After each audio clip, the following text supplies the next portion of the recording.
Découvrez votre émission avec notre partenaire, restaurant vegan La Cafetière Fêlée, 3 rue de l'Échelle, 44 000 Nantes. Lui ici, c'est plus ce sera complexe, moins il y aura de ravages, moins il y aura de nuisibles, moins il y aura de problèmes, parce que la nature, elle aime bien la complexité, elle aime bien quand tout se mélange. D'où là, tu vois, les zones de fleurs ici, c'est un corridor écologique pour que les insectes puissent passer et pas les jetons de rentrer dans les parcelles, tu vois. Ici, il va y avoir un poulailler bientôt. Un poulailler, ils vont mettre des petits arbres en dessous. Parce que là-bas, tu as un autre mini lac au fond. Donc tu vois, l'idée, c'est de tout mélanger. Et notre bread, on la teste. On y vient, cette bread. Tu me l'as fait tester, j'ai mordillé la feuille. Ouais. J'ai encore la bouche qui frétille. Qui pétille ou qui frétille. Elle frétille. Je pense qu'elle frétille plus qu'elle ne pétille. Ah, vous voyez, normalement. Alors ouais, montre-nous comment tu... normalement, on l'accueille, la bread, vous voyez, c'est cette fleur jaune. On n'utilise que cette fleur-là. Et en fait, on vient la prendre et clac, elle pète. Pourquoi ? Parce qu'en fait, la bread, c'est quelque chose de très peu fibreux. C'est pas comme un épinard. C'est un cresson. Et en fait, ça claque assez facilement. On entend que ça pète, tu vois. Parce qu'elle est comme ça. Et donc, toutes nos fleurs, cette année, il nous faut 300 000 fleurs pour faire nos milliers de bouteilles. Tu la vois ? Elle rampe, en fait. Ouais, elle monte pas très haut. En canopée, elle va prendre le dessus, mais elle va te laisser un peu de... Tu vois, elle va te laisser des petites... certaines passer et tout, des herbes, des machins.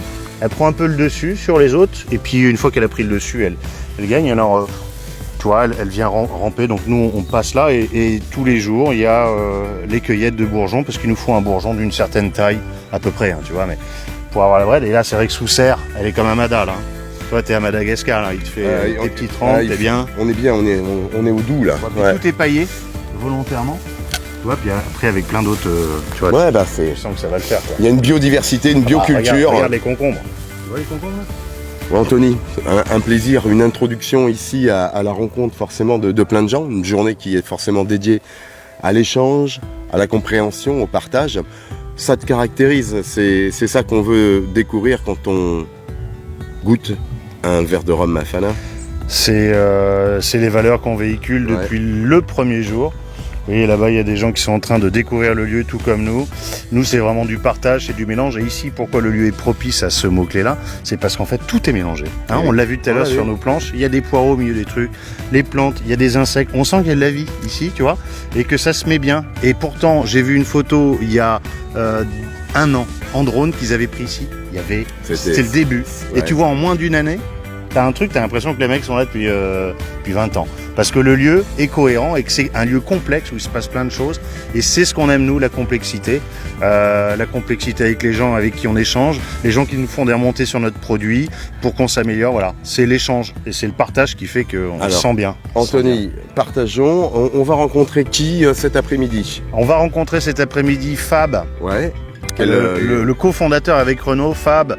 De la ferme des cultures. La ferme à culture. La ferme à avec culture. Un S, parce qu'il y a plein de cultures. Hein. Exactement. La culture, elle est dans la terre et aussi dans ce qu'on pense. Et Fab va nous expliquer un peu rapidement le projet d'ici. C'est une reconversion. C'était quelqu'un du spectacle, hein, un intermittent du monde du cirque. Et ensuite, il était régisseur de festival. Et il a mis 10 ans qu'il y pensait, puis il a lancé ça il y a 2 ans. Repris cette terre qui était passée en bio il y a une 15aine d'années, et il a racheté ça, puis ils ont créé un lieu de vie, parce que c'est vraiment le concept de se dire ici, c'est un lieu de vie où les gens viendront aussi partager des moments de culture, des moments d'échange autour des plantes. Oui, parce que c'est sa vie, c'est sa rémunération. Ouais, il vend ses légumes, il vend ce qu'il produit. En tout cas, ici, un lieu sous le soleil, c'est quasi idyllique. On n'est pas loin d'être de Madagascar, c'est vrai que tu l'évoquais aussi. Alors, en température, là, on est bien là. Eh ben écoute, je pense qu'on va aller vérifier ça dans le verre, parce qu'on va les attendre. Mais t'es pas en reste, Anthony, parce que nous on le sait, on l'a déjà goûté, forcément le rhum d'Anthony, on peut en dire que du bien. Mais c'est bien de leur tester, parce que 2 vaut mieux que 1. Oui, puis ça permet de le voir différent, parce que ton cerveau a déjà eu tu m'as éduqué. Voilà. Tu as un début d'éducation, mais il faut poursuivre l'éducation. Ce qu'on appelle l'éducation populaire. Très bien, monsieur le druide. Voilà. Monsieur le druide Anthony, suivez-nous. Au grand druide Anthony, tu nous entends ? Tu nous entends, au grand druide Anthony ? Je vous entends. Ah, merci. Alors, nous y sommes pour cette dégustation. Ma deuxième, attention. Toujours de la gourmandise. Quand la gourmandise s'efface gentiment, apparaît la bread avec un petit frétillement. Frétillement, c'est ça, c'est le mot ? pétillement. Ça frétille, Ça frétille, et oui. Et elle revient. Et c'est marrant parce qu'on a le plus gros site de spiritueux en France qui nous a interviewé, qui s'appelle Fort Georges. Et le mec m'a fait, putain, j'ai fait goûter à mes potes. Comment ça se fait qu'on a envie de regoûter? Ça frétille. T'as envie que ça frétille une deuxième fois? C'est génial parce que j'ai goûté la plante grâce à toi, la feuille. J'ai eu cette sensation. Je la redécouvre ici. Et on s'était rencontrés avec une première dégustation. Je l'avais compris, mais pas assimilé. Là, c'est assimilé. Et peut-être grâce à la plante, de l'avoir, d'avoir les plantes ici. Et de goûter. On la voit, c'est utile. Ouais. On voit, nous, c'est le pompon, ce qu'on a vu, qui est vraiment cool, quoi. Alors, dans tes bouteilles, c'est ce qu'on voit, puisqu'après, elles sont... vous les repositionnez, on va, côté caméra, le voir. Ça ressemble à des capres, d'ailleurs, souvent on dit, tiens, c'est marrant et tout.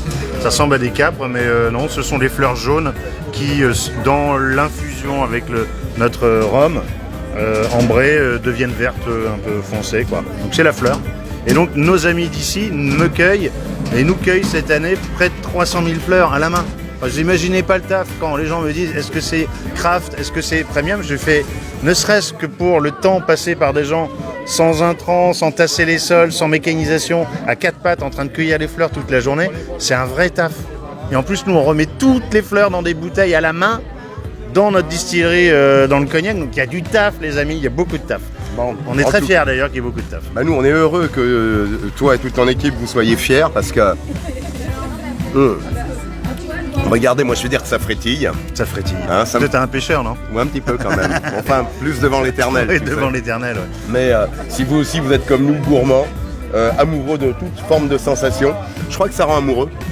En tout cas, ça ne peut pas finir une histoire. C'est le début d'une histoire avec notre produit.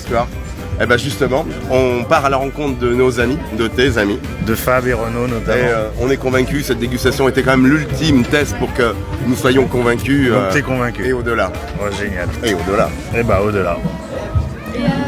2, 3, c'est parti. Alors ici, on est quand même sur un point culminant dans le Pays de Ré. On évoquait pas loin de 300 cm. 300 cm. Tout à fait. En altitude. Ou 3000 mm. Mais voilà, mais je crois que ce qui compte, c'est la performance. Voilà, exactement. Bon, on va être sérieux parce qu'Anthony nous a fait prédécouvrir ici la ferme Aculture avec Annès, bien évidemment.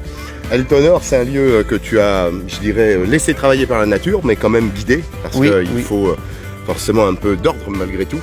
Oui. Un projet qui était en rupture déjà, avec une autre vie, plus saltimbanque. Alors je dirais pas rupture parce que c'est venu, on va dire de manière assez fluide en fait. Moi j'ai pas senti de rupture en tout cas, clairement. En fait ce que je dirais c'est que le cirque c'était plus un délire nomade. Et quand je me suis dit à 35-40 ans comme un sport un peu de haut niveau entre guillemets, il y a un moment où on quitte un peu ce truc là. Et ben en se posant, l'idée du jardin m'est venue direct en fait. D'accord. Le fait de me poser me disait il faut que j'ai un jardin. Du coup, on a commencé à faire des jardins par chez nous à Port-Saint-Père et au bout d'un moment, au fil des aiguilles, aussi, j'ai envie de dire avec la tournure un peu du monde et ses problèmes m'ont invité à envie de mettre un pas de plus là-dedans et du coup de trouver vraiment du terrain pour pouvoir avoir un projet à une échelle plus grosse, même si c'est finalement une petite échelle. Mais en tout cas, pour une personne, c'était déjà... Alors, plusieurs questions, parce que c'est vrai que tu as modélisé, mais la nature reste forcément maîtresse des lieux. Ouais. On a face à nous déjà des rivages qui se profilent, une plage, parce qu'il y avait des sources ici. Il y avait l'eau, et que l'eau, c'est la vie, et que en fait, je savais très bien qu'en faisant des étangs et des points d'eau, j'allais attirer vachement de biodiversité, de manière générale, en flore et en faune. Oui. C'est ce que j'expliquais tout à l'heure. Depuis qu'il y a cette eau-là, il y a déjà 6 oiseaux inféodés à l'eau qui sont passés et qui passent régulièrement: le martin pêcheur, la bécassine des marais, les canards colverts, galinule poule d'eau, hérons, aigrettes. Ouais, bien. S'il n'y avait pas d'eau, elles ne seraient pas là. Enfin, les aigrettes, encore, on les voit parce qu'elles sont dans les prairies humides. Mais en tout cas, les autres que j'ai cités avant, ils ne seraient pas venus, quoi. Et les grenouilles, et les couleuvres, et tout ça, quoi. Indispensable, je dirais, pour continuer cette aventure, ce jardin ici. Une diversité de cultures, on l'a vu, des fruits et des légumes. Enfin, j'ai vu des légumes plus que des fruits parce formidables. Que les fruits, on vient de les mettre. Voilà. Il y a des petites framboises, je les vois. Anthony, forcément, est un homme d'aventure également. Comment est venue cette idée déjà de cultiver de la Brède, et puis on verra avec Anthony justement de se dire tiens, cette plante dans un rhum. On se connaissait et je savais qu'il avait ce projet-là et tout. Et quand moi j'ai monté ce projet-là, je lui ai dit bah Anto, tu sais, moi je montais un truc. Genre au début j'avais parlé plutôt de 2021 parce que c'était un peu mon ultime départ. J'avais envie de caler ça au 2021 parce que j'avais estimé mon temps de travail pour faire tout ça. Et je lui dis ouais si tu veux, je la cultiverai. Et puis Anto me disait bah moi je fais cultiver ça en Charente-Maritime par un pote et tout, tatata. Sauf que ce pote a changé de vie. Et à un moment donné a dit Anto bah moi je veux plus être en mesure de cultiver. Donc en 2019 Anto il est venu me voir, il m'a fait hey mec tu peux pas aller acheter des graines et planter de la brédée quoi. Ça a démarré comme ça.